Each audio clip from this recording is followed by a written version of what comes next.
This is John from caveofprogramming.com, and in the last tutorial I actually said that we would look at generics in Java, but after I thought about it I realised that there are a few things that we should cover first before getting on to generics.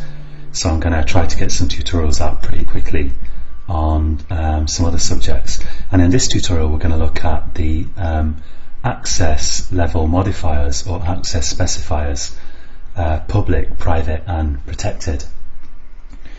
So let's look at the simplest one first. Let's look at public. I'm going to create a new class here, so I'm going to right click the project, go to new class, and let's call this machine.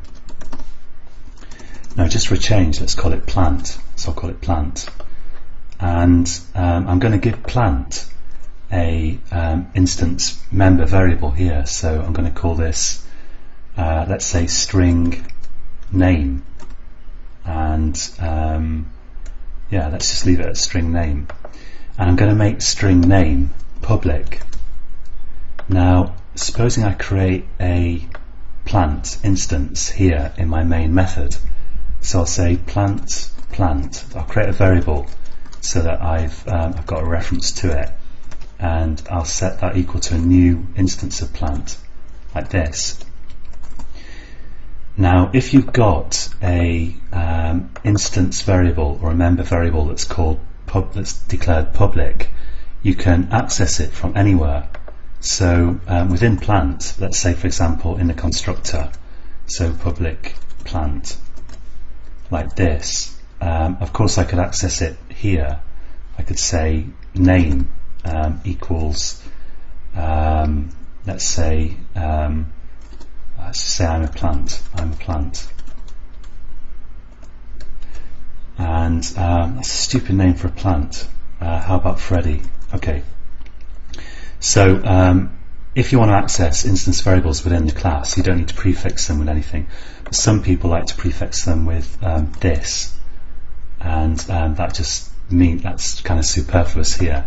But the point is that you can access name within the class, of course, but you can access it from anywhere else too. So I can say plant dot well, let's just say sysout here, sysout plant dot name.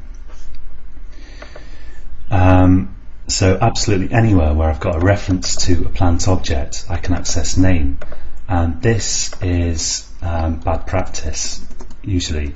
So bad practice because you shouldn't usually declare instance variables public like this.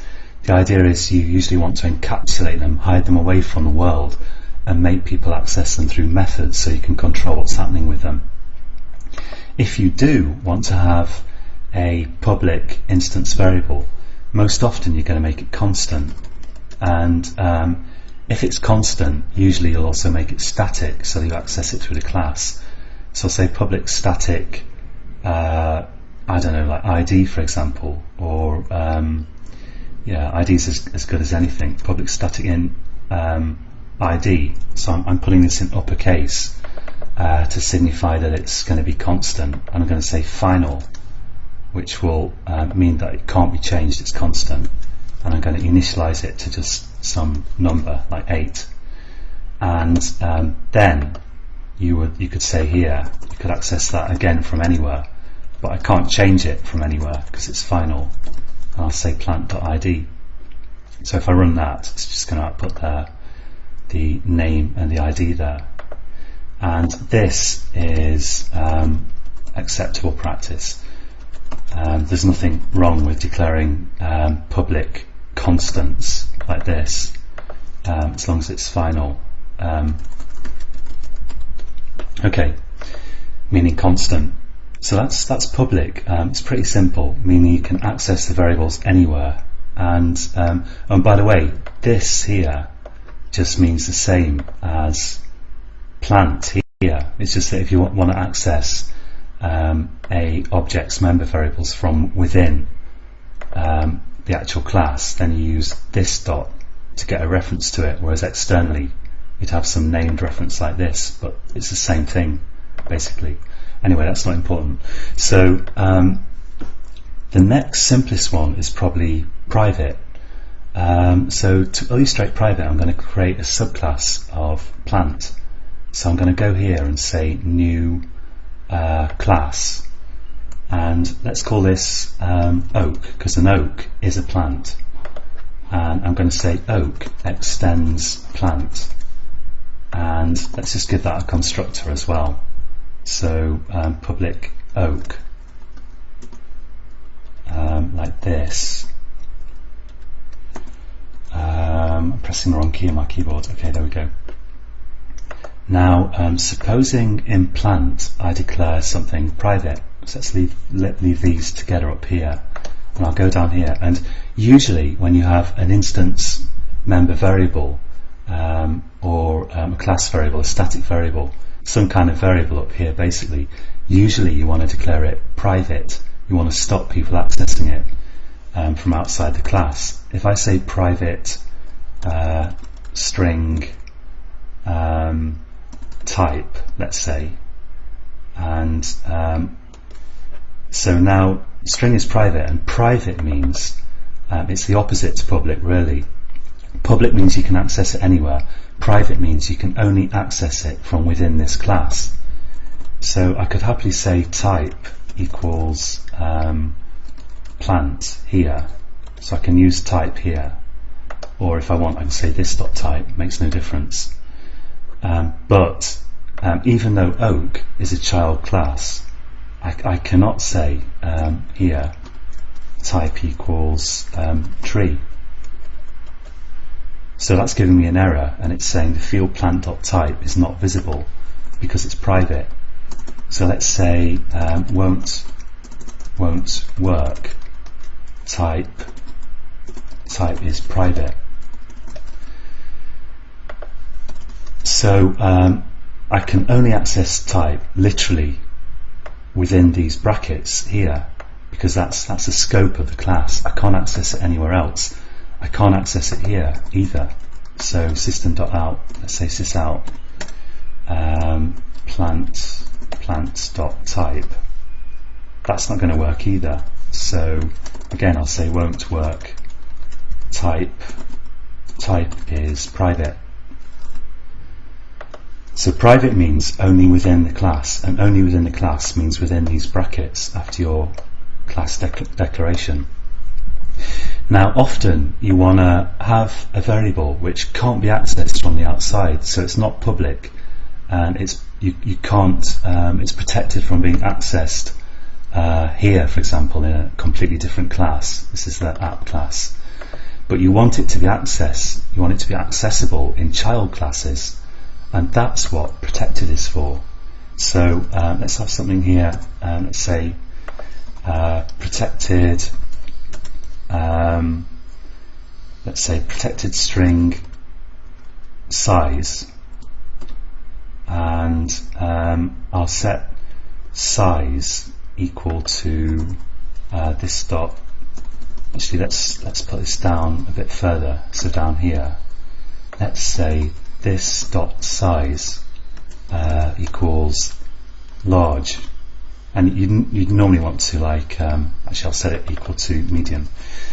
Usually you'd want to use enumerated type for this kind of thing, but I'm just trying to illustrate the public, private and protected stuff here, so I won't worry about that. So if you've got a protected variable, you can access it within the class, that's fine. Actually you can access, it doesn't matter what access level modifier you put here, you can always access them within the class. That's always possible. But if I go to oak now and I want to say, like, this dot size equals large, oak trees are pretty big, then this is going to work now, because size is protected, and protected means that you can access it within the class, within any subclass, and also within any package. Also within the same package. So this works because size is protected and oak is a subclass, of plant. So protected lets you access the variable within the class, so within these brackets, and within any subclass, and also within the same package anywhere. So let's create a new class here, and let's call it field, like this. And let's give field an oak. Actually, let's give it a plant. So I'll say plant, and equals new plant. I'm going to make this plant variable private. So when you do new plant, you can do it happily up here, or you could do new plant in a constructor as well. And let's give it a constructor while we're at it. So here now we're in the default package. So here I can say plant. Let's see, plant dot size, and actually I could just do a sysout on that. So sysout plant dot size, and this works as well. So if I save that, this works. Size is protected, and field is in the same package as plant. So that's fine. And let's just kind of emphasize this a bit by saying everything's in the default package at the moment. So I could access plant.size within main as well, because my app here, the class that main is in, is also within the default package. But let's just create a new package here. So let's call this world. It should be lowercase actually. I'll call that world. And let's just drag these plants into world like this, and just let Eclipse refactor it. So this kind of emphasizes that plant is in the world package, field is in the world package. So for that reason I can access the protected variable plant.size. If we go to app, which is now in a different package, and I try to say sysout plant.size, then it won't work. Size is protected. Size is protected, and app is not in the same package as plant, so it won't work.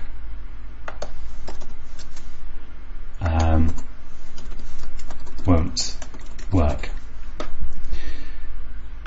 So that's public, private, and protected. So private just within the same class, public absolutely anywhere, protected within the same class or within the same package.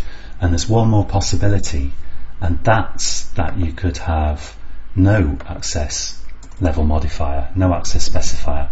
So I could say here string, let's say int height, and so I haven't given this a public, private, or protected.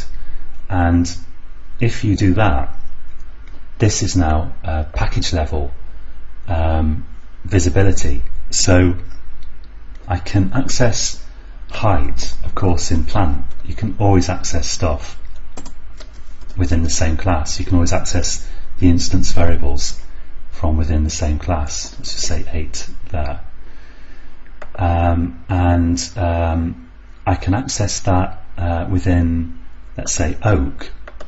I can say this dot height equals 10 or something. So no access specifier. So works because oak and plant in the same package. But you see, it is possible to have a child class which is not in the same package. And by the way, let me just show you that because the app class here is not in the same it's not in the same package as plant, I can't do sysout plant.height. So this won't work because app and plant in different packages, and height has package level visibility. But there's just one more possibility here, which is that I could create a new child class here, let's say, new class, and let's call this grass. And I'm going to say grass extends plant. And I'm going to just add the import there, Control-Shift-O to import world.plant. And let's give this a constructor, so public grass. And now, supposing I try to do sysout this dot height, it's not going to work because if I look at plant, height has no access specifier. That means it's visible only in the same package, and even though grass is a subclass of plant, you still can't access this here. So this won't work. Grass not in same package as plant, even though it's a subclass. So that's a lot, and let's comment that out so it actually runs. And that's all I want to say for this tutorial. I'm just going to summarize that again now, but if your brain is already bursting at the seams or you're just bored, then this is a good place to stop watching. But let's just summarize these different possibilities here. So if I put this here and I say, let's say private only within same class and public from anywhere, and protected means same class and same, child class, subclass is what I should say, subclass and same package, and no modifier means same package only. And of course you can always access things from within the same class. So I could say same here, same class protected, same class subclass, same package, and of course same package implies that you can access it from within the same class. So I think that's it. And people sometimes get confused between public, private and protected and the modifiers on the classes themselves. If you can only, when you create a class in a file, like let's look at plant, if you declare it public, that means it's visible from outside that file, and it's got to have the same name. You can only have one public class in a file, it's got to have the same name as the file. You can't declare classes private, so I can't say private class something here, something like this, because this public, private and protected stuff does not apply to classes. It only applies to these instance variables, but you can miss off the access specifier altogether, and then this is just visible within this file, and you can have as many classes as you want in one file, but as I say, only one public class because it has to match the file name. So that's it for public, private and protected. I'm going to put all this source code on caveofprogramming.com, and join me again for the next tutorial, and until then, happy coding.